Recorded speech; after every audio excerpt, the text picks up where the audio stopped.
আসসালামু আলাইকুম প্রিয় ফুটবল ফ্যান। চলতি মাসেই উরুগুয়ে ও ব্রাজিলের বিপক্ষে মাঠে নামতে যাচ্ছেন বর্তমান বিশ্ব চ্যাম্পিয়ন আর্জেন্টিনা।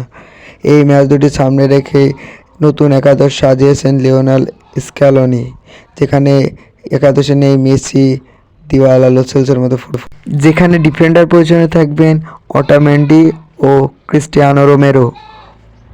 লেফট ব্যাকে থাকবেন তাগলিয়া ফিকো। রাইট ব্যাকে থাকবেন আর্জেন্টাইন নাভায়েল মোলিনা।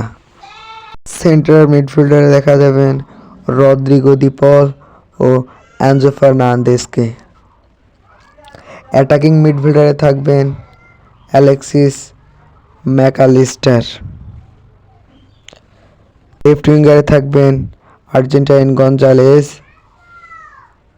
রাইট উইঙ্গারে থাকবেন নিকোবাজ। যেহেতু মেসিও নেই এবং দিবালাও নেই, সেই জন্য রাইট উইঙ্গারে খেলবেন নিকোবাজ। স্ট্রাইকার পজিশনে খেলবেন জুলিয়ান আলভারেজ। ভিডিওটি যদি ভালো লাগে থাকে অবশ্যই লাইক, কমেন্ট, শেয়ার ও আর্জেন্টিনা রিলেটেড ভিডিও পেতে হলে অবশ্যই চ্যানেলটিকে সাবস্ক্রাইব করে আমাদের পাশেই থাকুন।